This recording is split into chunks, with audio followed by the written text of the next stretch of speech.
Portanto, partilhamos essa nossa visão. O Sr. Presidente da República foi dando a sua e marcámos ou pré-agendámos para meados de março nova conversa já com mais dados sobre aquilo que será a composição e o programa de governo para afinarmos aquilo e comunicarmos ao Sr. Presidente da República qual será a nossa estratégia. Mas há dados que para nós já são claros e queria-vos dizer alguns deles que resultarão em iniciativas políticas. Em primeiro lugar, uma maioria absoluta tem que dar lugar a um escrutínio muito mais apertado, ainda mais apertado do que tem sido feito até aqui, em duas matérias essenciais. O escrutínio político no Parlamento, portanto, vamos propor uma alteração do Regimento da Assembleia da República para reintroduzir de imediato os debates quinzenais e um escrutínio da aplicação dos fundos do Plano de Recuperação e Resiliência e dos outros fundos estruturais, de forma a que não corramos o risco de, com uma maioria absoluta, os fundos serem malbaratados e resultarem apenas no final numa montanha de dívida sem retorno económico ou social para o país. Também vamos ver se o PS está a falar a sério quando diz que uma maioria absoluta não vai implicar falta de diálogo. Então desafiamos já desde aqui o PS a dialogar connosco, porque vamos apresentar também na Assembleia da República, logo que tome posse, um projeto de lei da nova Lei de Bases da Saúde que contempla as possibilidades da reforma profunda do SNS que a Iniciativa Liberal veio defender durante esta campanha. Se o PS está verdadeiramente disponível ao diálogo e se deixou de depender da extrema-esquerda, virá certamente a jogo e negociará connosco a bem dos portugueses e todos aqueles que continuam a sofrer e às vezes a morrer em listas de espera. Depois chamamos a atenção do Sr. Presidente da República que é mais uma vez uma boa altura para levantar o tema da revisão do sistema eleitoral. Estamos aqui a falar convosco sobre resultados eleitorais sem ainda sequer ter escrutinado os votos dos portugueses que vivem no estrangeiro e que desta vez foram particularmente sujeitos a problemas, mais uma vez. É um sistema que não pode continuar e é um sistema que deixou, nestas eleições, 680 mil pessoas sem representação no Parlamento. Houve 680 mil votos de portugueses que não vão ser proporcionalmente refletidos no Parlamento português.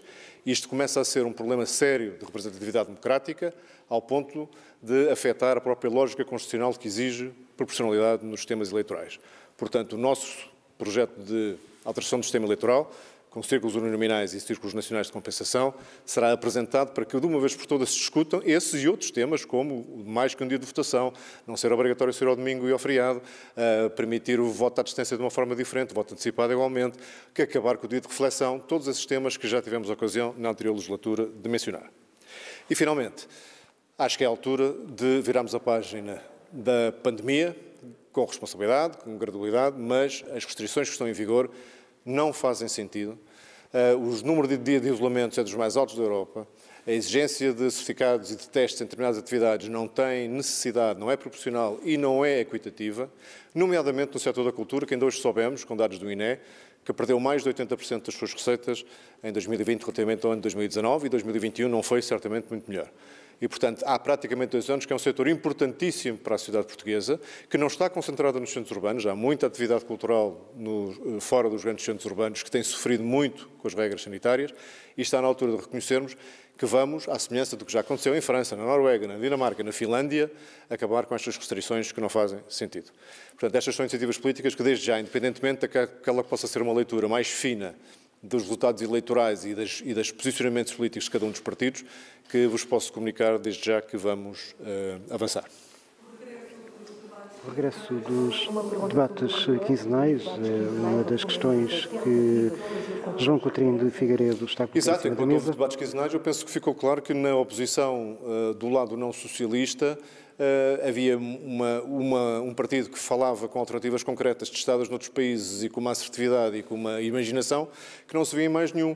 E talvez isso justifique os resultados eleitorais que acabámos por ter agora em janeiro de 2022. Portanto, sim, voltar ao escrutínio político, que é particularmente importante quando um PS, que tem um partido com tendência hegemónica, acho que isso ninguém discute, volta a ter maioria absoluta. Portanto, é verdadeiramente preocupante que mantenhamos este nível fraco de escrutínio parlamentar e que o Primeiro-Ministro só se desloca ao Parlamento na prática de 2 em 2 meses, o que não é aceitável. Perante três partidos que estão em representação na Assembleia da República à direita do Partido Socialista e perante esta indefinição que ainda existe no PSD, vai haver uma guerra entre os três partidos para ver quem é que é o verdadeiro líder da oposição?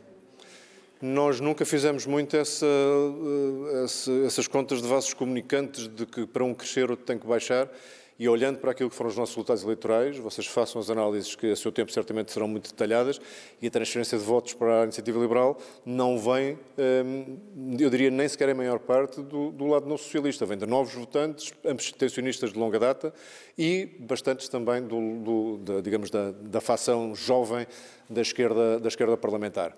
Portanto, nós fomos buscar votos a todo lado porque fizemos uma campanha muito clara, muito corajosa, com compromisso, nunca dissemos aquilo que não faríamos, dissemos sempre aquilo que faríamos e com os quais nos comprometíamos, e isso produziu resultados. Não acho que seja necessário haver redução de partidos que estão mais próximos ideologicamente para haver subida da Iniciativa Liberal, e é nisso que vamos continuar a fazer o nosso caminho. Nós fazemos o nosso trabalho, acho que fizemos o nosso trabalho nestas eleições, conquistámos os resultados que dissemos que íamos conquistar, superámos-los inclusivamente.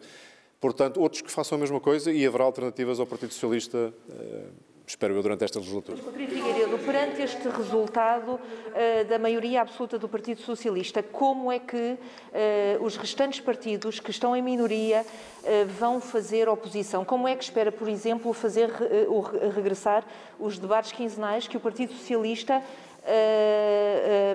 acabou, ditou o fim desses debates? Como é que estratégia é que vai desenhar? E também pergunto-lhe, durante a campanha eleitoral, teve sempre uma posição hostil em relação ao Chega, se isso agora vai mudar?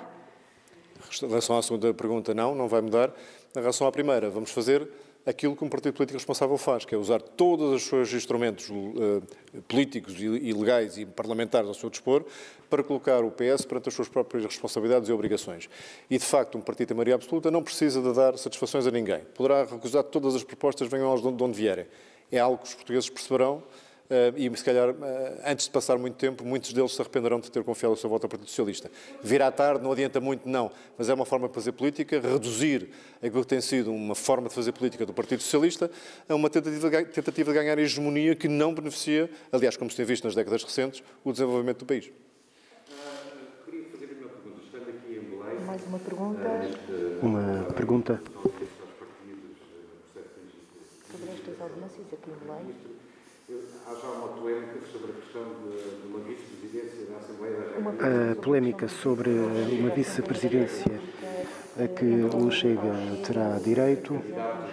Será contra. Mas eu queria perguntar o que é que acha sobre isso. Queria perguntar também se acha que o Presidente da República será Uma pergunta: se o Presidente da República será garante suficiente para o normal funcionamento das instituições, neste caso, Muito obrigado pela pergunta, vou responder em português.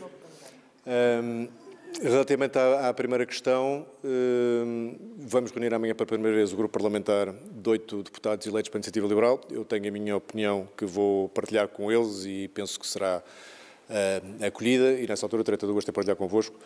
Mas posso adiantar que não somos propriamente, como aliás a nossa história recente já prova, não somos propriamente um partido como os outros.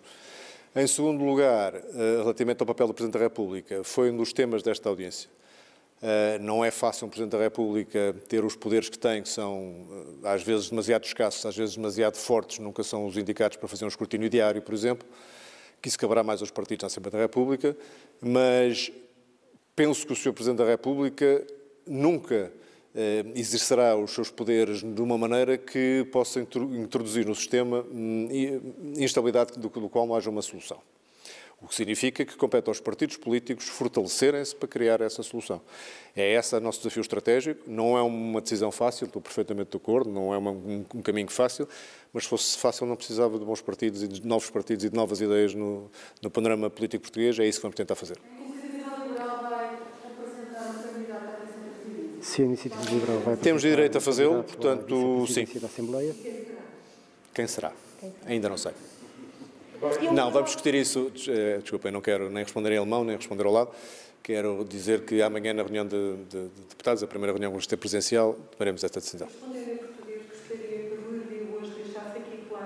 Se gostava que Rui Rio hoje deixasse... Em relação à liderança do PSD, acho que nesta altura não é o tema mais urgente do realinhamento partidário português. Portanto, se o PSD acha que precisa de mais tempo, não é isso que vai fazer grande diferença nesta altura, infelizmente.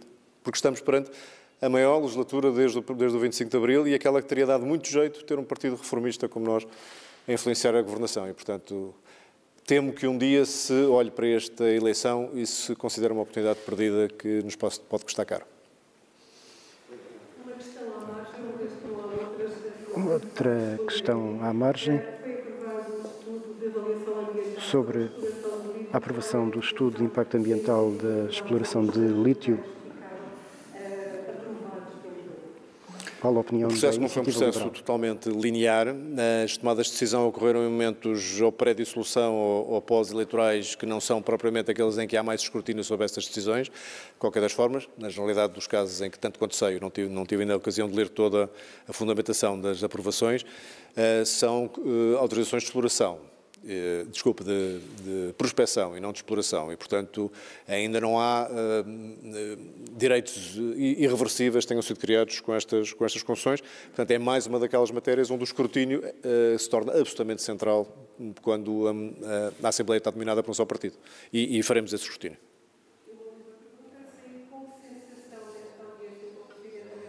Uma última pergunta sobre a sensação com que saiu desta... Partilho alguns deles com o Sr. Presidente da República. Acho que o Sr. Presidente da República aprecia a nossa proatividade de não baixar os braços e ir já imediatamente para uma luta política construtiva, penso que elevada, mas firme. Aprecia essa posição, mas penso que estaria de acordo comigo, não discutimos isto nestes termos, estaria de acordo comigo a dizer que Portugal pode ter perdido uma belíssima oportunidade de virar uma página de estagnação em 2022 e não o fez. E não o fez por motivos que são talvez os menos nobres em política, que é privilegiar a segurança e o medo em relação à ambição e ao risco. E isso nunca levou um país longe.